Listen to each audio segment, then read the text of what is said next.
Hey y'all! Welcome to my channel. I'm Sunny, and today we're diving headfirst into one of the most tragic, inspiring, and downright extraordinary stories from medieval history.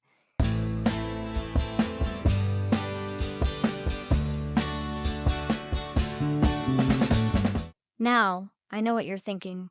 Sunny? Medieval kings? Really?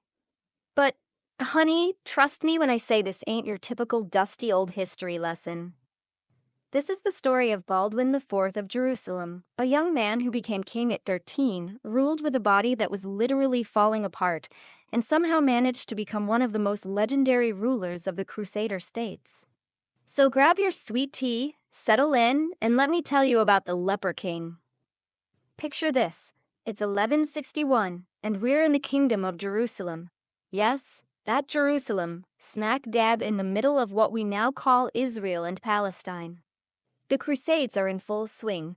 Christians and Muslims are battling it out for control of the Holy Land, and into this absolute chaos is born a little boy named Baldwin. His daddy, Amalric I, is busy being king and probably thinking his biggest worry is going to be teaching his son how to swing a sword and look regal in a crown. But here's where our story takes its first heartbreaking turn. When little Baldwin was around 9 years old, his tutor, a man named William of Tyre, who thankfully wrote everything down for us nosy folks centuries later, noticed something peculiar. During their playtime, when the other boys would pinch or bite Baldwin's arm, the child wouldn't react. Not a flinch, not a yelp, nothing.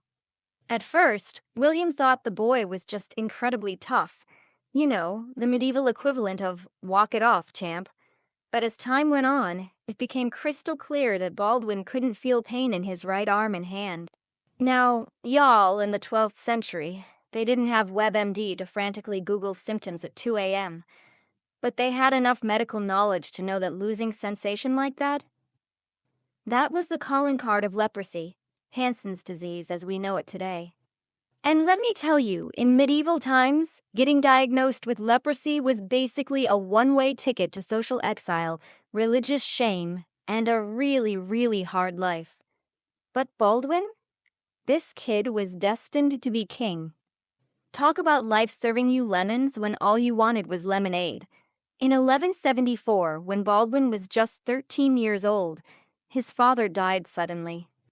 And just like that, bam! This teenager with leprosy became the king of Jerusalem. Not Jerusalem, Georgia, or Jerusalem, Arkansas. We're talking about the most contested, most sacred city in the medieval world, surrounded by enemies and sitting right in the crosshairs of some of the most brutal religious warfare in history. Can you even imagine? I mean, I could barely handle being 13 and worrying about middle school drama. And here's Baldwin dealing with Muslim armies, political intrigue, and a body that's literally betraying him more every single day. The boy's face was already starting to show the effects of his disease. Lesions, swelling, the works. In a world where people believed physical deformity was a sign of God's displeasure, Baldwin had to convince everyone he was divinely chosen to rule.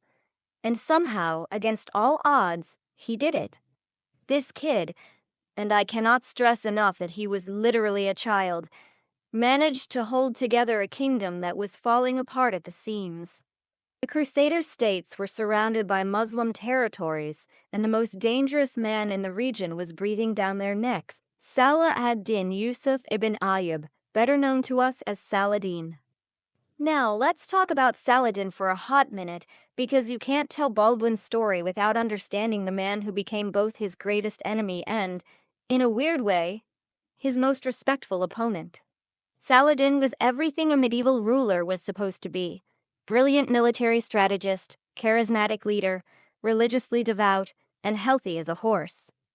He had united the Muslim territories around the Crusader states and had one goal: kick the Crusaders out of the Holy Land once and for all.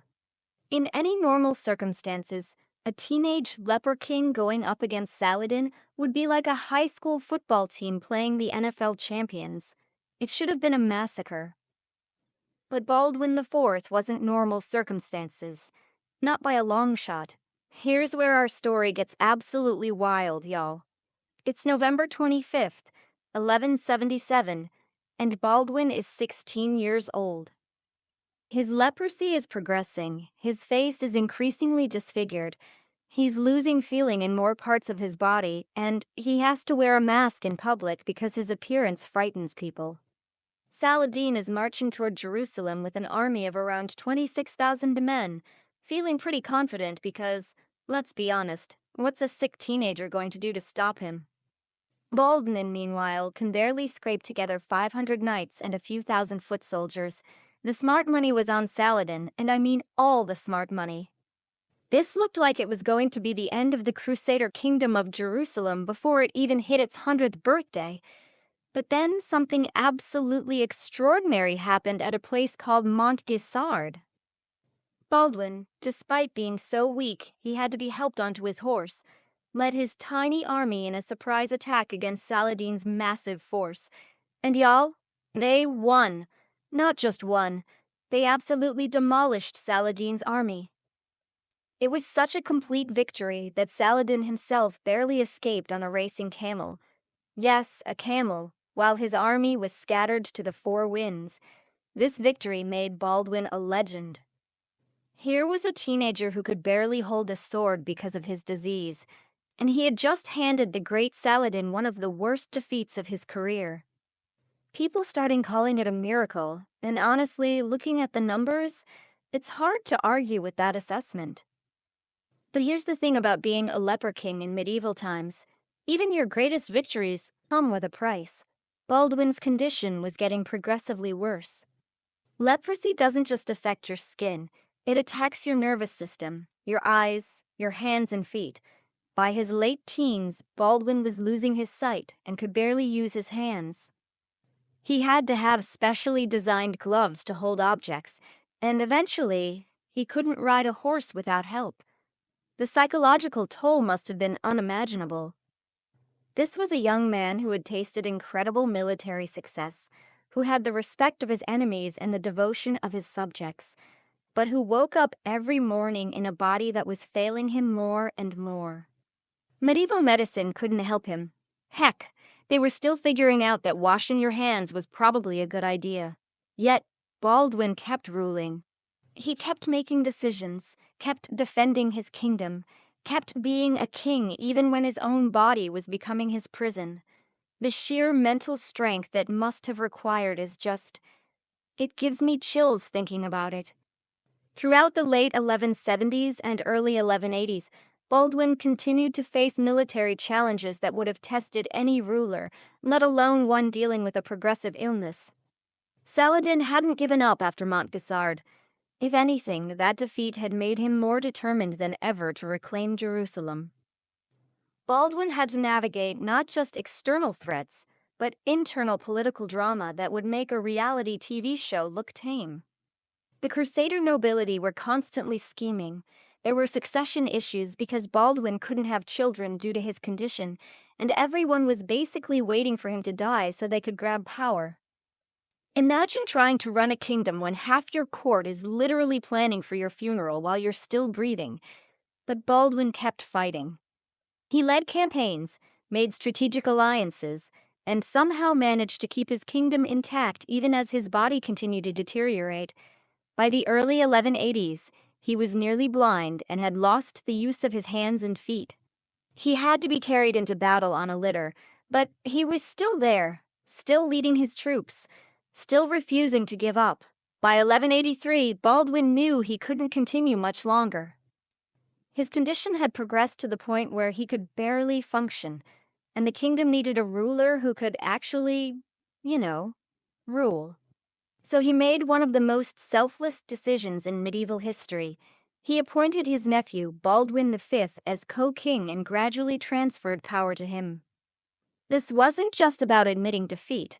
This was about putting his kingdom's needs above his own pride. In a time when kings usually died clutching their crowns, Baldwin voluntarily began stepping back from power because he knew it was the right thing to do. Baldwin IV, died in 1185 at the age of 24. He had ruled for 11 years, 11 years of constant warfare, political intrigue, and personal suffering that would have broken most people.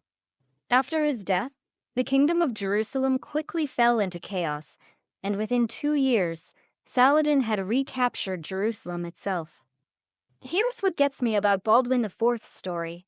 This young man accomplished more in his brief, pain-filled life than most healthy people do in twice the time.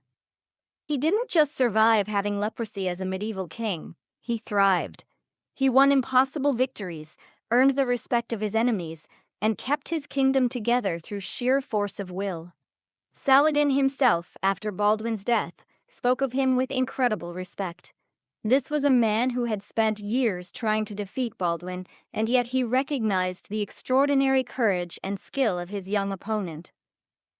Medieval Muslim chroniclers wrote about Baldwin with admiration, calling him a worthy adversary and praising his determination in the face of his illness.